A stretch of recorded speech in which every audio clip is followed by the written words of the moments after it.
Dragi gledalke in gledalci, smo v vasi Zasip, to je točno na meji med občino Bled in občino Gorje. Točno. A sem točno povedal? Točno. Ja, z menoj je, če se bi lahko predstavili, mogoče. Jaz sem Marko Dornik. Ali če se lahko mogoče še na kratko predstavite, poklic, starost, pa... Aha, ja, star sem 67 let. Ja. Po poklicu sem gimnazijski maturant, sem pa 40 let delal v psihiatrični bolnišnici Begunje. Aha. Drugače ste pa predstavnik Jehovih prič. Takrat sem pač Jehova priča. Jehova priča. Tako. Kako pa to, da ste postali Jehova priča? Jaz sem Jehova priča pravzaprav od rojstva. Moj oče in moja mama sta bila oba dva Jehovi priči in na en način, bom rekel, sem to podedoval seveda, s tem, da se veste, kako je, ne? Otrok, ko zrase, potem v enem določenem trenutku se mora tudi sam odločiti. Ja. In na enem mestu v življenju sem se odločil, da je to tisto ta pravo. Zakaj pa? Zakaj? V primerjavi s tem, kar vem o tem svetu, kar vem o tem, kako svet pravzaprav funkcionira in kam gre, je razlaga, ki sem jo dobil iz Svetega pisma, od staršev najprej, seveda potem iz Svetega pisma, me je prepričala, da je to. Kaj je to? Recimo, v čem se, kaj je ta temeljna, recimo, če lahko na kratko razložite vašo filozofijo in pogled na svet? Oziroma videnje sveta.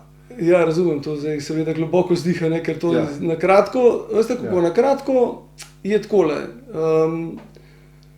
Kaj je tisto bistveno, kar vidite tukaj, najbolj bistveno? Najbolj bistveno je to, da svet pravzaprav, kakršen je, ima upanje, da to se pravi, kar zdaj doživljamo, to, kar zdaj obstaja in smo, Ja. ima seveda upanje za vnaprej. To pomeni seveda, da tako kot zdaj gledamo svet, ko se stvari sesuvajo pravzaprav, ko nimajo pravega obraza več, Sveto pismo nam obljublja, da nekoč v enem trenutku v to zadevo poseže Bog in zadeve uredi na tak način, da bo za človeka boljš, da bo za človeka vredno živeti in da bo predvsem življenje večno. Ne vem, če je tole zdaj čisto v redu. No, jaz bi mogoče, če bi čisto enostavno skušali pojasniti, katere so glavne značilnosti vere Jehovih prič? Glavne značilnosti vere Jehovih prič so, da verujemo, da je bil svet ustvarjen, prva stvar, torej da ga je Bog ustvaril, da je ustvaril celotno vesolje, hkrati tudi človeka. Človeka je ustvaril popolnega, zmožnega večnega življenja, o tem bi se dal seveda še debatirati, ne? Ampak ok, to je zdaj prvi postulat, bi rekel. Ta prvi človek je pa seveda imel samo eno stvar, ki se jo je mogel držati, in to je bilo, da ni smel jesti od enega drevesa v tem predelu zemlje, v katerem je bil postavljen. Ja. On tega se ni držal in je pravzaprav naredil greh. S tem grehom, ki ga je naredil, je zapadel, kot se reče, smrtnosti. Večno življenje je bilo ukinjeno, Bog ga je ukinil, zapadel je smrtnosti in od takrat naprej pravzaprav po genetski logiki se ta smrtnost prenaša na nas. In mi smo smrtni danes zaradi tega.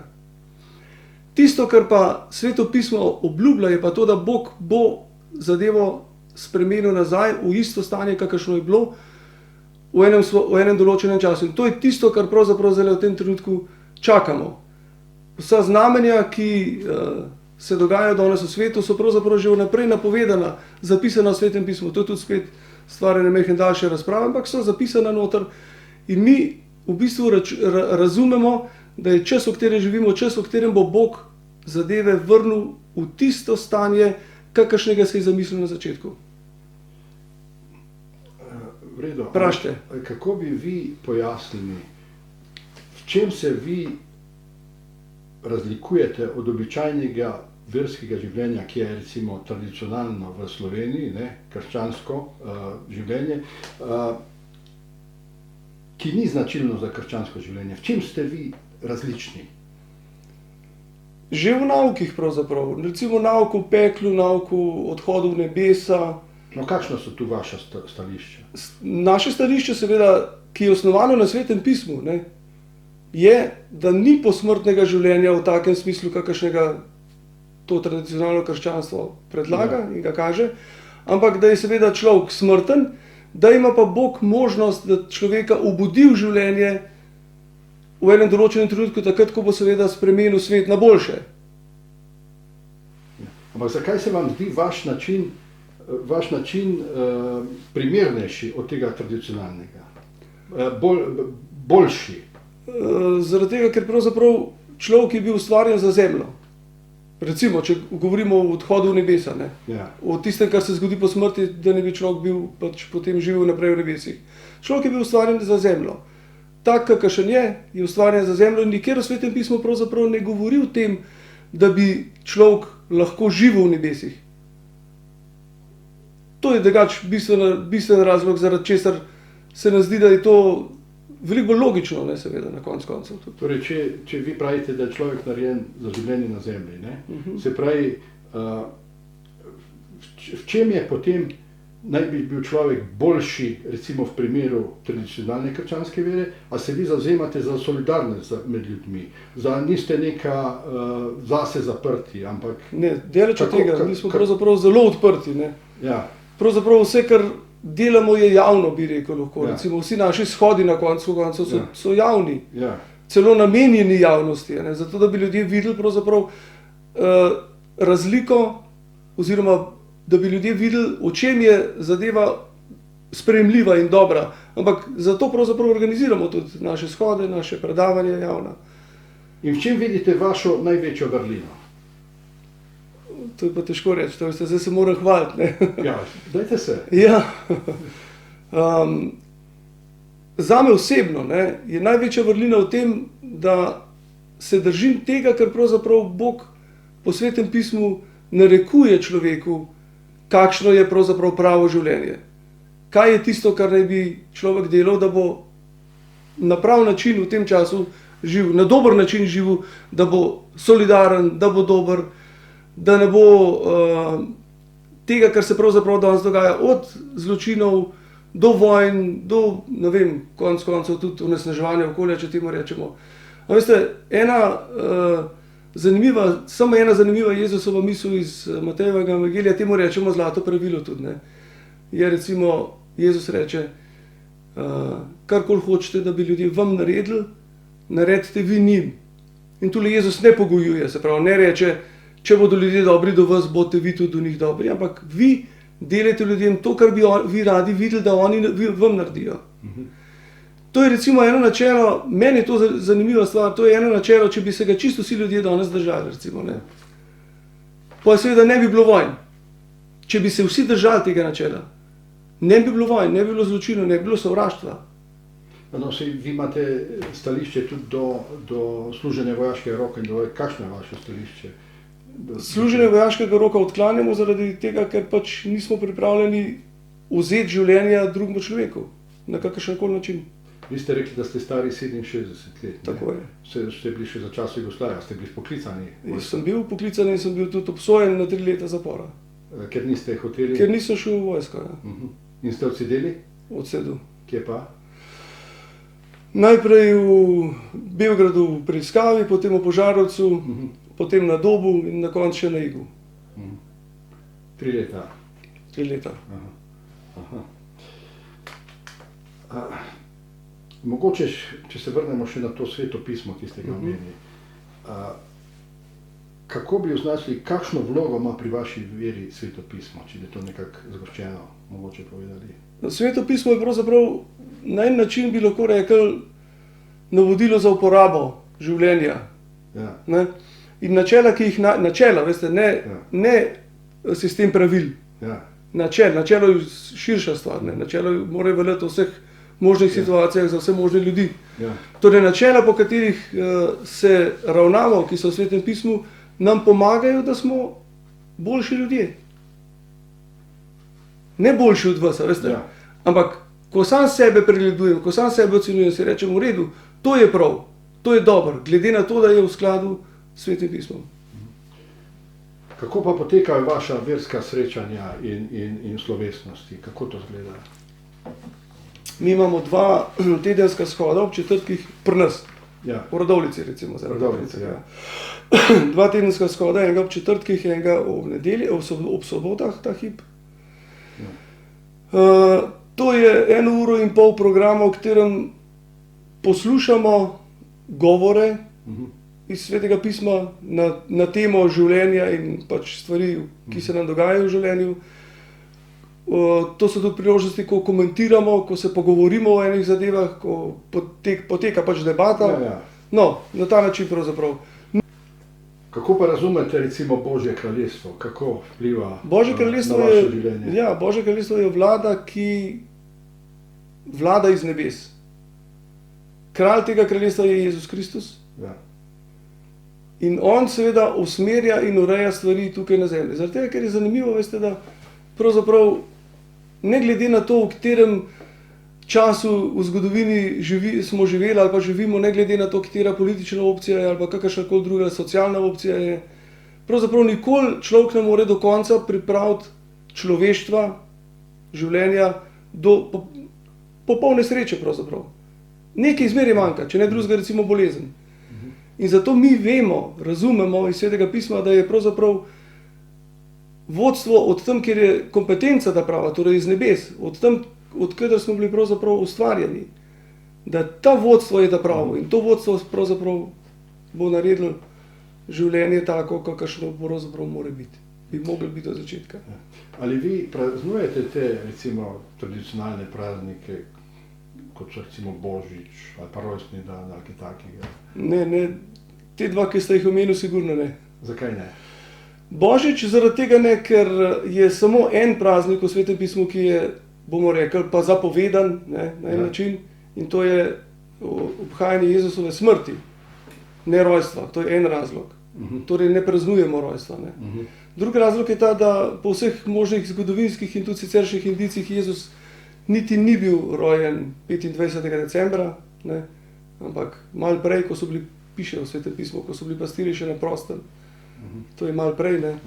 Točnega datuma njegovega rojstva niti nimamo. In zanimivo je, veste, da sovpade Jezusovo rojstvo, sovpade s tako zvanimi Saturnalijami, torej z rimskim praznikom v čast nepremaljivega sonca, kar je seveda združitev, bomo rekli, v tem trenutku poganske in krščanske nečesa, religije, recimo, videnja.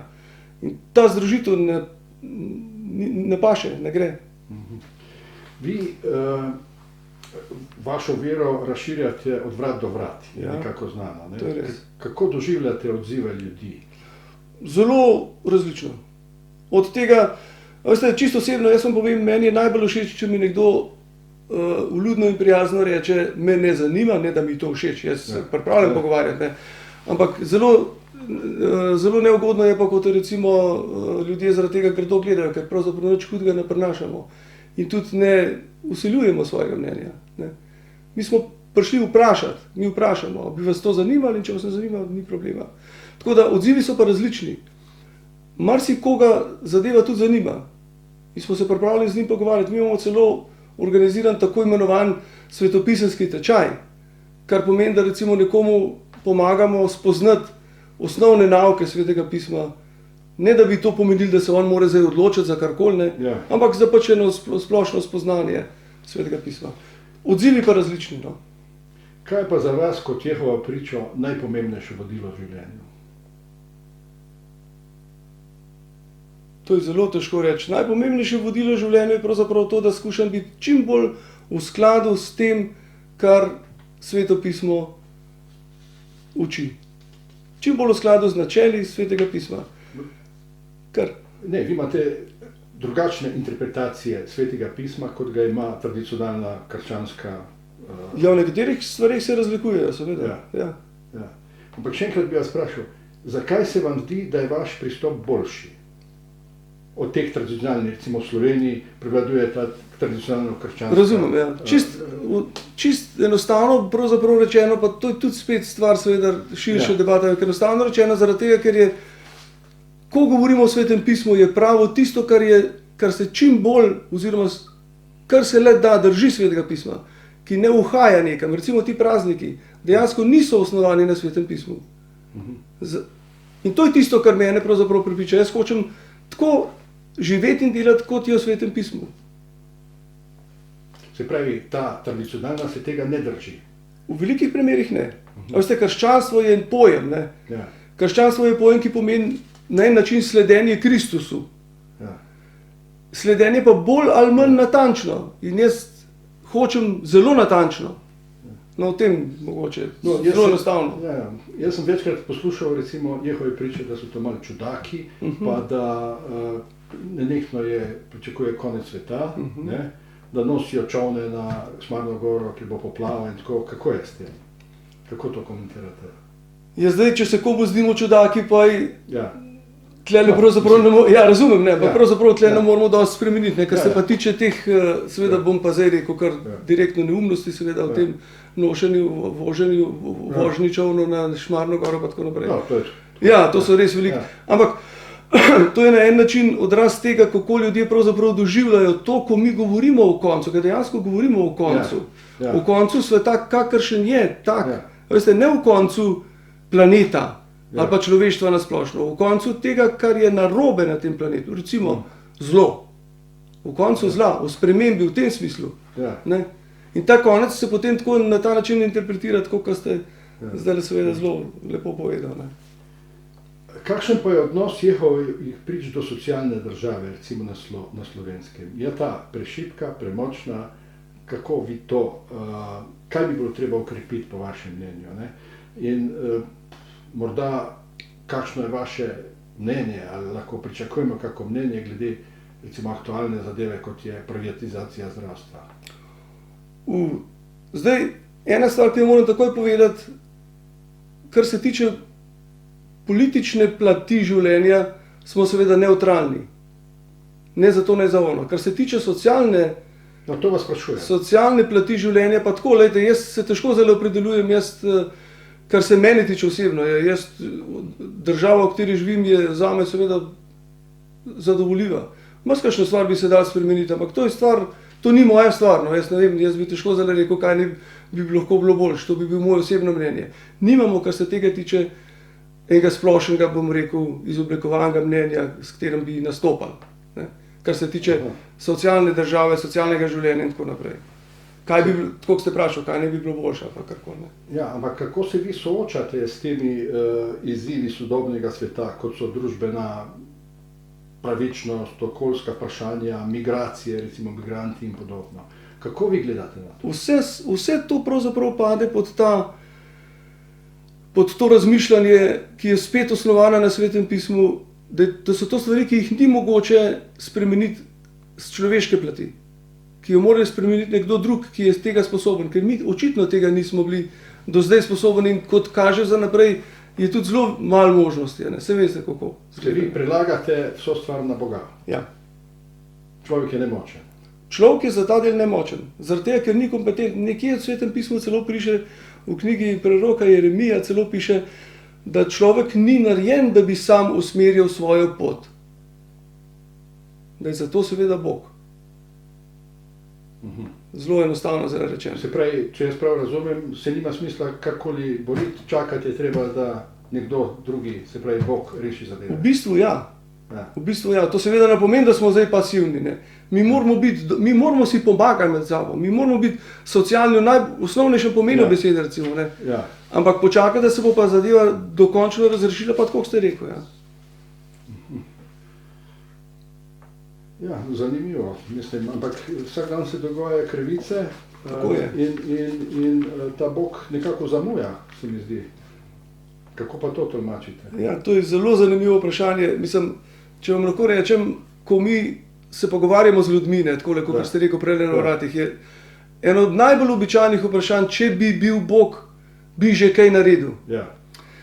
Kakšen je to Bog, ki nič ne naredi? Ki nič ne naredi. Ne. Ja. To je Bog, ki bo naredil to, kar hoče narediti ob svojem času, ki ga mi ne vemo. Je pa zanimivo, da Jezus, ko opisuje ta čas, ko ne bi se to zgodilo, ne reče datuma, recimo, ali pa pač dneva, ampak opiše dogodke, ki se bodo dogajali in bodo kazali na bližino tega časa, ko Bog poseže. Ampak kakšen je to Bog, ki dopušča takšno trpljenje, takšno pobijanje otrok, kar se dogaja zdaj recimo v Gazi, te neskončne morije po svetu. Kakšen je to Bog, ki to gleda in ne ukrepa, če pravite, da bo on to rešil? A veste, problem je pravzaprav v tem, da tega sveta ne vod, oziroma nima ta hip nad njim roke Bog, ampak njegov nasprotnik, ki je kriv pravzaprav tudi za tista prvi greh v Edenu. Ne? In ta dela to zlo, ta Bog ima pa, torej pravi Bog, ima pa čas, v katerem bo ukrepal določen in bo takrat ukrepal. Zdaj pa veste, lejte, A ni Bog vse mogoče? ja, je vse mogoče in bo tudi vse mogočno to naredil v svojem trenutku. Veste, kaj je fora, ne? Tista dva veste, to je pa malo širša stvar, ne? Tista dva prva, ki sta zgrešila, ne? Ja, Sta zgrešila zaradi tega, ker nista ubogala Boga, ker sta hotela delati po svoje. ja, In Bog v tem trenutku reče, ok, delajte po svoje, boste videli, da ne bo dober. In ni dober. In hkrati v istem hipu reče tudi, v svojem času bom pa jaz ukrepal. In ta čas še ni prišel. In v tem času ne ukrepa. Kako si vi to tolmačite, da ne ukrepa, če je pa takšno gorje, da se človek lahko zmeša? Se bo ukrepal. Ja, ampak zakaj še ni? Zato je, ker čaka, da se do konca izkaže, a je življenje mimo Boga v redu ali ni v redu. In to se izkazuje zdaj pravzaprav. Veste, težko je zdaj reči, jaz z njim nimam direktnega kontakta, ne? Jaz ga ne morem zdaj vprašati, veste, na ta način. Ja. Ampak v Svetem pismu mi on odgovarja, v svojem času seveda bom jaz to naredil in veliko to v zgodovini pač pokazal z enimi dogodki že, kako on pravzaprav ukrepa. Recimo, Izraelci so bili 400 let zatirani v Egiptu. Ne? In 400 let pravzaprav so oni razumeli, da je ta Jehova njihov Bog. In 400 let so pravzaprav na en način čakali. Jaz zdaj ne govorim o 400 letih, ki morajo še meniti, ne. Ampak to je primer. In v enem trenutku seveda ta Bog ukrepa. Ukrepa v njihovo korist in jih pelje ven iz Egipta. V tem času so se pa oni ves čas pravzaprav tudi sprašvali, ravno tako, kot ste vi zdaj rekli. Pa dobro, kaj zdaj s tem Bogom, ok, naredil, ravno nič naredil. In on je naredil. Na isti način mi razmišljamo to danes in razumemo iz Svetega pisma, da se to pač tako bo zgodilo.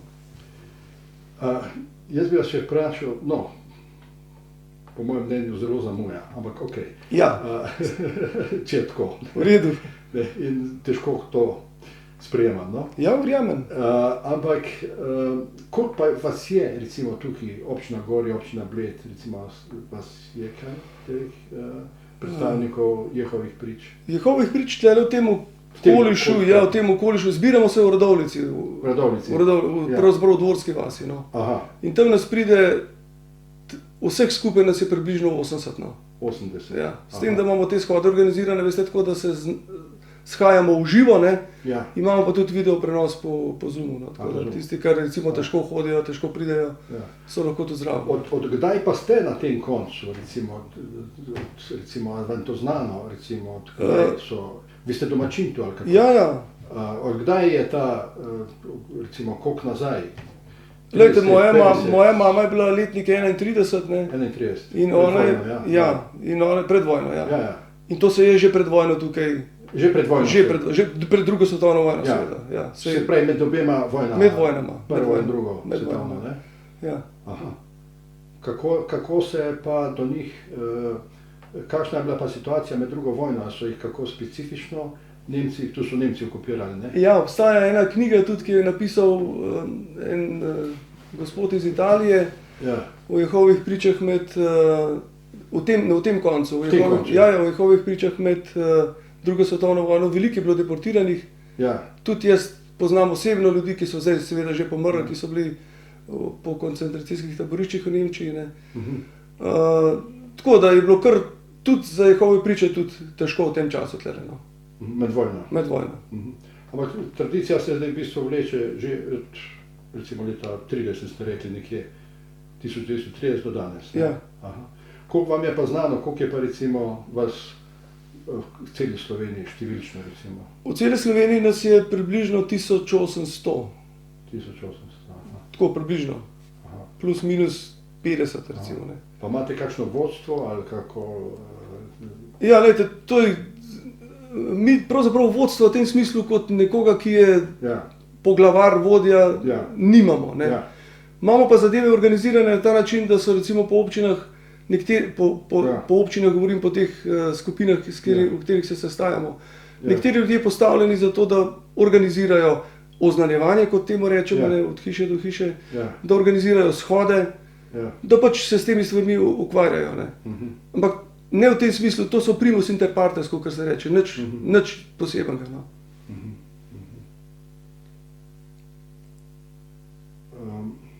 Še enkrat bi mogoče vseeno vprašal, zakaj bi se nekdo odločil za Jehovo pričo in recimo izstopil iz tradicionalne. Ja, razumem. Ja. Glejte, na to vam ne morem tako odgovoriti, ker to bi pa bila zadeva kar enostavno hitro rešena. Treba je to videti. Treba je pogledati. Zato je tisto, čemu jaz rečem, oziroma mi rečemo svetopisemski tečaj. To je nekaj, s čimer človek ugotovi, kaj je tisto, kar Bog, če ga to zanima, seveda, od njega terja, pričakuje. In glede na to, kako to vidi, se potem odloči. Glede, to so osebne stvari, veste. Zelo, tako sem rekel, recimo, jaz sem, kot se reče, gor zrasel v tej veri, ampak v enem trenutku se seveda moraš ti odločiti. Ne, to zdaj ni tradicionalna družinska religija. Ni nujno, se lahko tudi odločim, da ne bom. No. Ampak tisto, kar me prepriča, je tisto, kar mene prepriča. Jaz moram to pogledati. Ne moram vam zdaj reči, lete, zaradi tega se pa splača.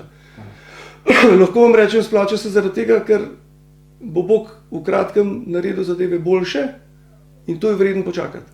Zaradi tega je vreden. Lejte, veste, samo vi morate to videti. Ja, ampak in kje je tista točka, bom še ene rekel, da ste boljši od te tradicionalne? Ja, mogoče ni krščanske. Ja, mogoče ni beseda glih najboljš, da smo boljši, ne, veste.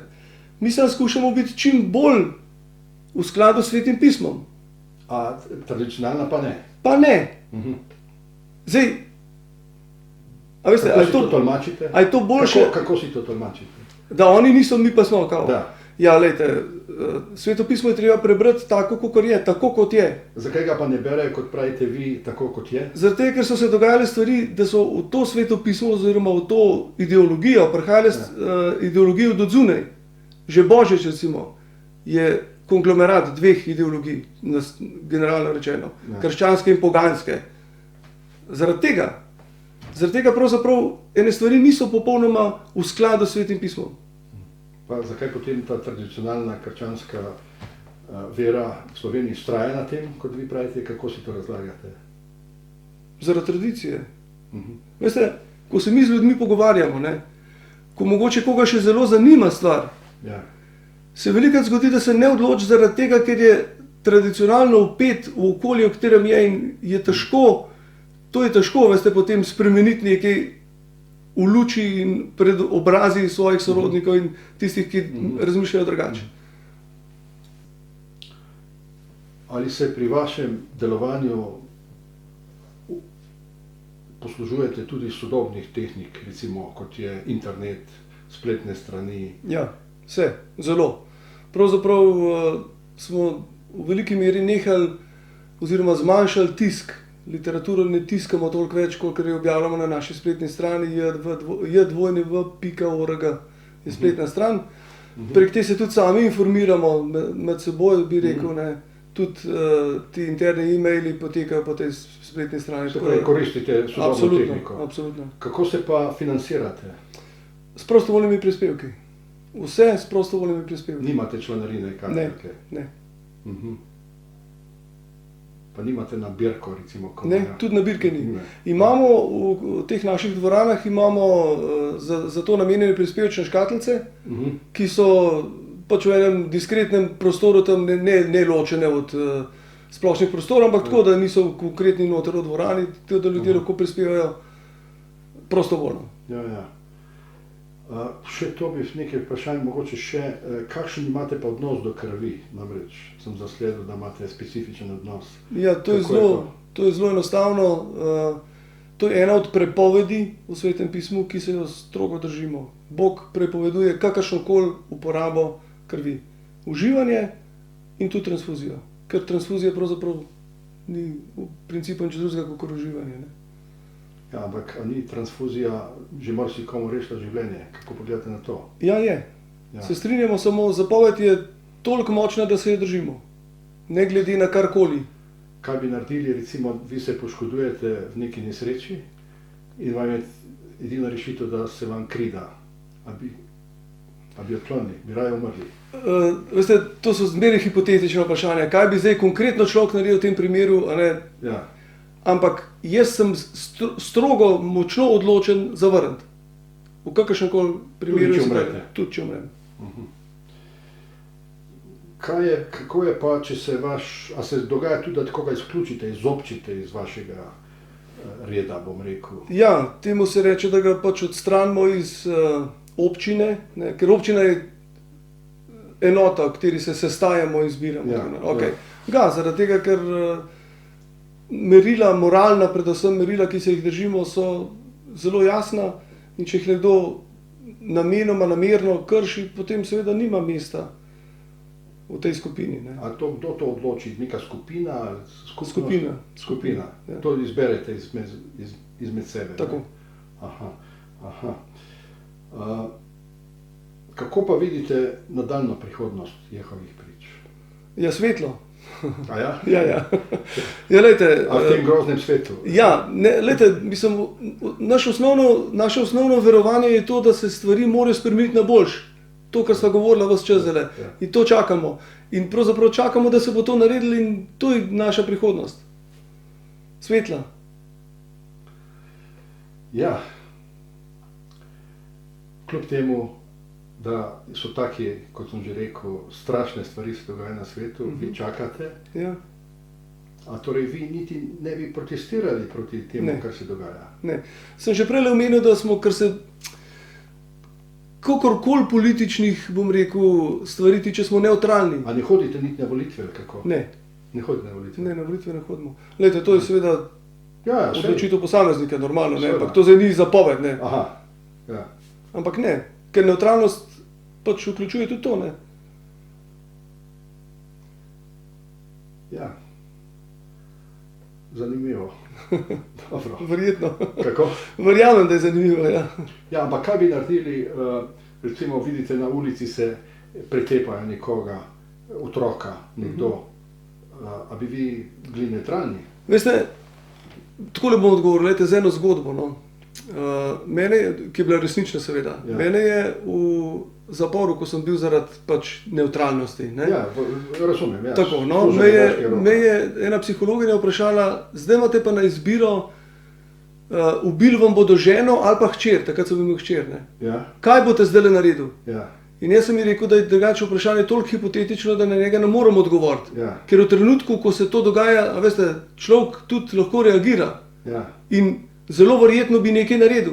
Tako kot ste zdaj vprašal, ne vem, kaj bi naredil, če bi enega otroka tepel, najbrž bi ga skušal tudi zaščititi. A ne? V redu. Najlepša hvala. Z veseljem.